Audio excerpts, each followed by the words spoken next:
Visions. How do we get visions? So I've been having visions as I'm entering into higher stages, like stage 13, Topaz, and these names are given out by us. Stage Topaz is referring to spiral dynamics. This is not discussed by the academics because they're far past what people generally reach, and the reason why we reach these high stages is because we're following our progress, and we understand how the brain is evolving with patterns. So if you know that, you'll just move up very, very fast.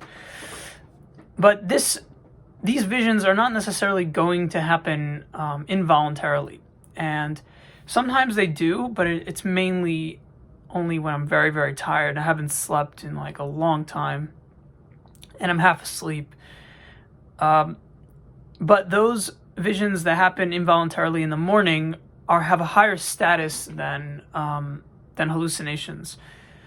Now, some hallucinations are probably more true than others. So if a person hallucinates because they have a brain that's very receptive to information, then you have to ask the question, are these hallucinations coming true? Do they have truth in reality? And the way I see it, they probably do have truth in reality. But if they're not grounding them in science, in some kind of logical process, they won't become tangible. Because the creation process has specific methods to it to bring the abstract into the physical world.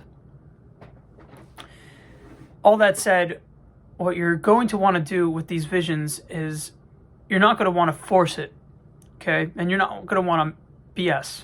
You don't want to make things up. The whole idea of visions is you're tapping into what's already there. You're not tapping into something that is extravagant, that is beyond this world. Okay? All right. That's the first disclaimer. Now, the next thing you want to do is you want to close your eyes and you want to see something. So right now I'm seeing the peacock feather again with a windy thing. Looks like this, right? And what that taught me is that the spaceship, with regard to the UFOs, one of the mechanics that the ancient Egyptians used for their flying devices was you're basically creating a barrier against gravity, and you're using electricity to help facilitate that barrier. But how do they find a conducting means? So the peacock feather has that capacity. And you put it in the center of this ribbon, and it conducts the electricity through both sides of the ship, and it helps sustain the field. And I recently discovered there probably is a crystal that spins clockwise, or this way. And the crystal might be conscious. So that sounds like pseudoscience, but it's based on visions and putting different puzzle pieces together. It's true that whenever you see light UFOs that are light, many people have seen them. It's consciousness. It's an energy probably originating from some crystal that got out, and it was powered by electricity. So the consciousness, in order to be a vehicle, it needs to be powered somehow. So, but anyways, the idea is that the crystal is controlling the device, because the crystal is conscious. It's a living creature. The energy inside of it is a living creature, and the crystal itself is a house or a container for the consciousness. The same way human bodies are a house for spirits. Now, there are probably technical sciences, but I'm just giving you an overview. But I just closed my eyes and I saw that. Now, I've been seeing things like that for a long time, and they've been preparing, my mind has been preparing myself to see these things, so it's prepared in advance. But you see here is that there's something that's always going on that you're not paying attention to, but if you close your eyes, you'll see something. You'll see specific patterns that your mind wants you to notice. Now, there are certain things that are going to be part of your id, your ego, your superego, your unconscious mind, which means there are some things that are just related to your own baggage. So I always see two eyes and a triangle like that. One of it's probably, sometimes it's a device. It's like part of the electrical mechanics. But other times it relates to when I was a little baby, I saw the movie A Bug's Life. And there's a dog cricket that scared the baby, and I felt like the baby scared. And so my id is now seeing that every now and again, and it's part of why I have trauma. Now, it doesn't mean that's the source of all my trauma, but it means it's a major component to why my psyche feels scarred. And it's probably in conjunction with all the trauma in general, and it grabbed onto things, other scary things that it saw in movies and whatever. And that explains that matter. There are other things to keep in mind. Oh, so sometimes if you see random faces, if you see tons of different faces, sometimes these faces you have to watch out for, because it's just your mind finding face patterns. And generally, if I see too many faces based on different spiritual sources, it's a sign that your mind is overthinking and you're not letting the images come to you. I've been seeing a lot of extraterrestrial faces, different species.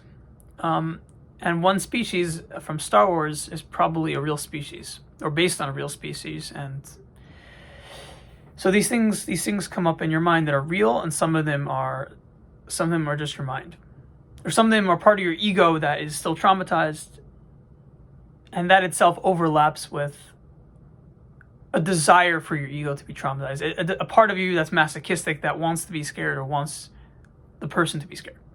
So there's different parts of the psyche, and that's just how we are as humans until things are fixed on among the human race and we evolve. Okay, so we established that you have to close your eyes and see an image. The next thing you want to do is you don't want to force it, but it's not about forcing it, it's about being happy. If you're forcing it, then we assume that you're not happy. So you close your eyes and you're not trying to see anything. You're just seeing something. Oh, I'm seeing an eye. I'm seeing lungs, which is actually part of the eye. And it also looks like a hydrogen atom a little bit, right? But you have a specific shape. And that shape is going to change into something else. And when you see these shapes, you want to look into nature. You want to look into mechanical engineering, electrical engineering. Where do you find these objects? And a lot of times I find these objects in nature, or some scientist is working on something and they're trying to conduct electricity in a particular way to figure out a perpetual motion machine. I'm like, oh, I had that vision, so it probably connects to that. And then your mind is actually picking up on mechanical engineering related sciences that one day people are going to realize you can use your mind to do that, even though you've never learned it. Okay, so you're taking it in a happy state, and you're noticing these things. Now, there's another category of visions. I'll put in my Patreon the list of visions that I've been adding, where you wake up in the morning and you see images. And it's clear that it's not you creating it. And the reason why you're able to see this is because you already practiced on noticing the images when they happen. Now I'm seeing an angel with wings that curve in like this. One angel that looks like, but the wings look like the Ark of the Covenant. Okay, so then I'll look in the history of all the cherubim, which actually come from a demon-like creature, because in those days apparently demons were not considered undesirable. Only later on did we depict the angels as youthful. So these things evolve. But I'm going to look at the history and see like how did these angel wings evolve, probably. And that's going to teach me about history, and it may also teach me about the human mind, because they overlap, because humans are creating the history with our objectivity, because objectivity doesn't exist. And the upper right quadrant doesn't want to admit this in integral theory, using the 4 quadrants. It's hard for them, because they have a rational mind that wants to put it into compartments, and they don't want to admit that their compartment is wrong. That is not the full truth. Okay, so the second category we said is when you're half asleep or you're in an altered state of consciousness. Now, this could be induced in various means. This can be induced with heavy breathing,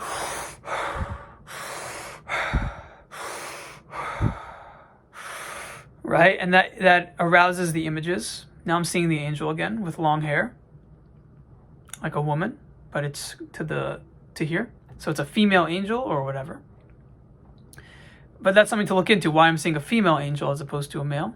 Or it could be androgynous, right? So that's also stuff you could research on, whether or not the angels were male or female historically. But you can do breathing methods. Also, when you're in survival mode, so if you go into cold water and you do the breathing, then the shock, the pain, can cause your body to focus on dealing with homeostasis and equilibrium correcting mechanisms, and that'll take away the focus from your brain. So then your mind is more pure, and then the images you see are like from the good side, or could be from the good side, depending on your particular body, particular situation, particular mood. So there's all these facets that go into it, but you'll intuitively grasp which ones are more conducive for creating reality. And you also have to be honest. So you have to embody truth. Because if you're not honest and you're just making up stuff, meaning if you have an agenda to be someone who is a psychic or a prophet or something, that person shouldn't be trusted yet. You have to really work your way up slowly, so that you're not just trying to rush the stages. Because if you are still in stage orange, but you think that you have visions, then your visions are going to be clogged up by the desire for money. So if someone gives you money, then you'll have visions, but if they don't, you'll be faking it. So you want to make sure that your heart is pure and your heart is whole. And that means that it has to be a slow progression of realizing that these visions are real, or these visions are taking place beneath the psyche. So when you wake up in the morning after doing this practice for a few months, or maybe a year, depending on what you need, you'll start to see what I call a category 4 vision, where it's in reality already. Sometimes people are sending me telepathically because they appreciate me or they want me to succeed. So what you do is you meditate on who they are, and you look at an image that you want them to see, and you concentrate on sending it to them. And then it'll come out in alternate states of consciousness or in the back of their mind. And that's part of how psychic abilities happen. You're receiving someone else who is also you, because everything is unified. And there's no separation in theory. It's all one, right? And you're just perceiving their thoughts because they're allowing you to perceive their thoughts. They're sending you. Now, I just want to say that this is not going to be feasible for everyone. You have to be an expert meditator in order to succeed at this. There are levels to accomplishing this. But if you are an expert meditator, and if you have love in your heart, then you'll no doubt have the capacity to send someone a message telepathically, and they'll be able to pick up on it. I've been seeing various letters. I don't see full sentences yet. But they send me letters like V, O, and A. And I saw, VOA. What is VOA? Voice of America. So here I am trying to connect with propagandists. They're saying don't do that. Connect with legitimate sources. You don't need to go through unethical patterns to get known about your UFO technology, your anti-gravity means. And I'm like, you're right. So I'll keep both contacts on hand, and I'll lean towards the ethical people and not the unethical people. But they're sending me a message to let me know what to do. So there's that. And as you evolve, these things become more and more tangible. Like you may start hearing their exact voices on will, with your own will. And that shows that you've evolved to a point where you have the capacity to do that. But it no doubt happens with age, and it happens with a slow progression of realizing what your brain, your mind, what consciousness is capable of handling or doing as a human being, or despite being just a human who thinks in 3D mechanics normally. So those are the main categories. There are no doubt things that I left out, but you'll see my Patreon, the basic intro, and if there's anything extra, perhaps I'll leave it in the description. Like, share, whatever, and I hope you have a great day.